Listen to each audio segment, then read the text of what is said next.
Hi,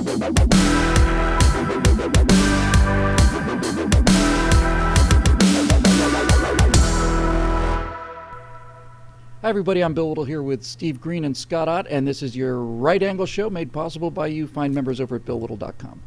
Well, I think by now, those of you who know the work I do, the story is so old that it's just completely stale and lifeless, and I'm not going to go and tell the whole thing anyway, but suffice it to say that the absolute turning point of my life was watching the Thunderbirds in about 1965, flying F-100Ds. I dropped my ice cream cone, and I decided that's what I wanted to do. Ended up in the theater, of course, but if you look at all the work I do, eject, afterburner, firewall, all of these things, it's a Stratosphere Lounge. It's all really just to look back at that incredible moment when I first saw those jets flying. I said, that's what I want to do with my life. So imagine my shock and awe and horror when we find that now the Thunderbirds are having a problem that we didn't have before. Brigadier General Christopher Short, commander of the 57th Wing at Nellis Air Force Base in Nevada, said in an email last month that of the 15 pilot applicants for 3 openings, 14 of them are white. I'm asking for your help in finding the right pilots for next year's Thunderbirds team, is how General Short begins his email. While we have several qualified candidates that many of you submitted, I am lacking depth and talent we've seen in previous years, and I am lacking in diversity of gender, ethnicity, and aircraft type background, wrote General Short. So this is a subject near and dear to my heart, and I thought it would be an excellent idea and an excellent premise to talk about this idea of set-asides, quotas, and all the rest. Here's the basic case. On one hand, and this was certainly my first reaction, the Thunderbirds should be the best 7 pilots in the Air Force. They should be the best 7. And the overwhelming majority of fighter pilots is white males. So it's not a surprise that 14 out of 15 of them were white males. If you start looking for the best black fighter pilot or the best woman fighter pilot or the best Asian fighter pilot or whatever, you're no longer picking the best 7 people. I have a real problem with that. Now, conversely, the Air Force Thunderbirds are there to recruit people.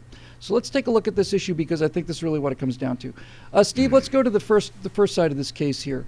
Do you think that it's wise to have people entrusting their lives to people who are not on the first round, maybe not even on the second or third round? And what do you think that does to Air Force morale, especially in a team as tight as the Thunderbirds? You know, I love this issue because it's not an easy one. It gives you so many avenues to explore in this thing. Yeah. The second thing I thought about, I'm going to get to first. I remember reading Band of Brothers years ago, the History Easy Company, the paratroopers in World War II. They were there at D-Day. They were there at the bridge too far. They were there at Bastogne. Amazing guys. And doing interviews with them, almost all of them said the same thing about why they wanted to be paratroopers. They said, if I have to share a foxhole with somebody else, I want it to be with the best soldier I can find. I want to be among the best, not for a macho thing, but as a self-preservation thing. You want to have the best trained, most fit, sharpest operating comrade by your side you can possibly have. And these guys, they got chewed up in battle, absolutely chewed up, but you could depend on them because they had that attitude. I want to be with the best because they are the best. And that's an amazing thing. That builds amazing camaraderie. On the other hand, as you say, the Air Force is an institution that needs to recruit. And I remember reading, I believe this was Thomas Sowell years and years ago. He said, it's no surprise that groups of people are alike because groups of people are alike. That's how we group them together. So when you're recruiting, if you're a kid and you see this all-white team, you might think the Air Force isn't for me.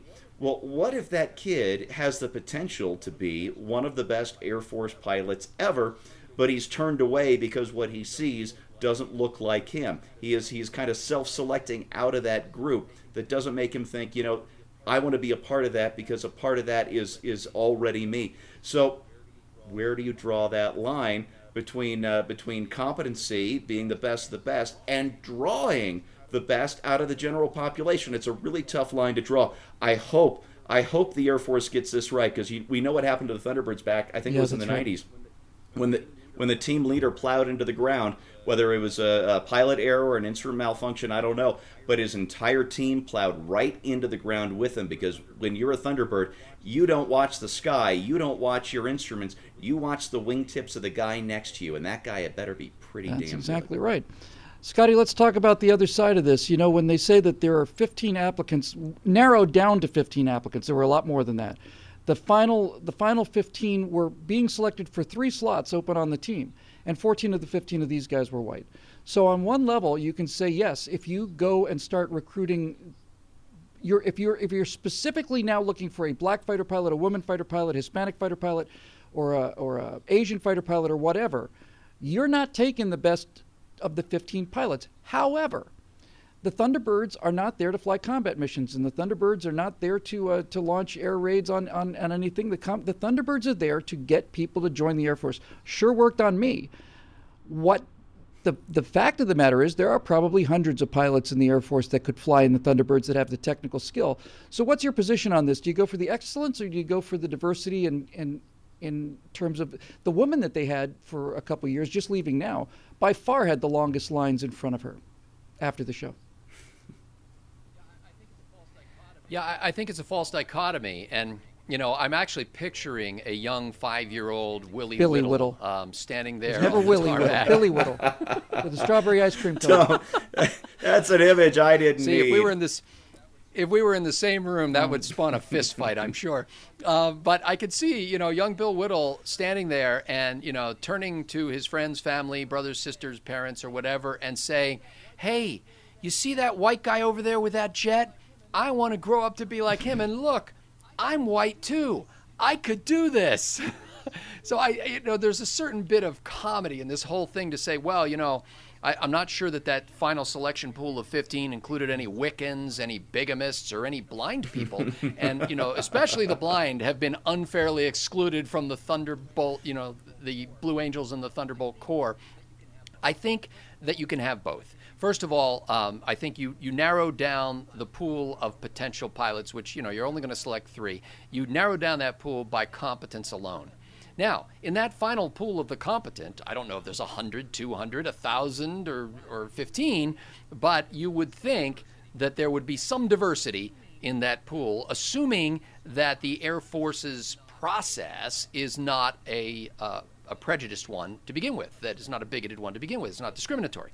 So then you get to that point, and then you say, okay, here we have the final 15 people, and from this, we want the kid from the inner city to look up and go, yeah, I could be a jet pilot too. Now, do I think that's the ultimate solution? No.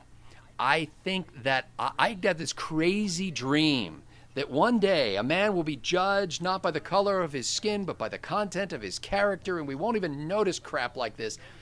But as long as we're noticing it, and frankly, as long as the left is pushing it on us, I don't think it hurts to say, you know, we had 100 to choose from. Here's the Asian pilot, here's the female, a couple of females, here's the black guy, here's the Hispanic guy.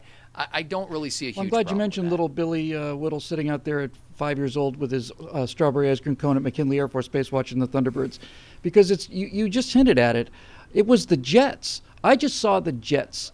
I went up and talked to the guys afterwards, but that's not what I was there for. And it wasn't the guys that put me on them. It was the flying. It was just the raw power, the sound, the magnificence of it. So I actually come down on this in a couple different ways. On one hand, the diversity argument, since it is a recruiting goal, is actually a very good argument. You do want people to think that maybe people who feel excluded because of their race or their gender, you don't want them to feel excluded. You want women to say, well, yeah, girls come up to, and yeah, she's a Thunderbird. That's great, and all the rest of it. So there's that. But the other part of it is not so much that I'm worried about the standards of the Thunderbirds, not so much that I'm worried that if they widen the pool to get the diversity they want, that they're going to have more accidents, because I think there's large numbers of the top of the crop that can probably pull this off. I'm concerned about 2 things. First of all, I'm concerned about the internal morale of the team. Up until this point, the Thunderbirds and the Blue Angels winnow out from the Navy and the Air Force the best 15 people there are, and of the best 15 people there are, they pick 2 or 3 or 4.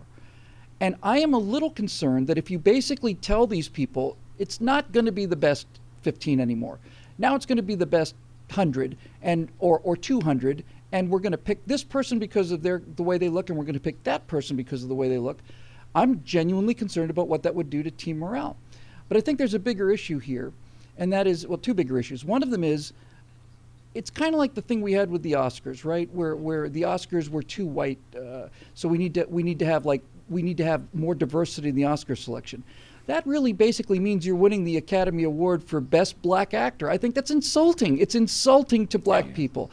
And I think it's insulting to people to say that if you can't make it into the top 7, then it's degrading to the people that end up doing it. You would like to think that one of the or two of the best 7 or 15 are in fact women or blacks or Hispanics, whatever else you're looking for, and you don't have to make compromises. That means excellence. That's the world I'm looking for. And the final thing I'll close on is to say this.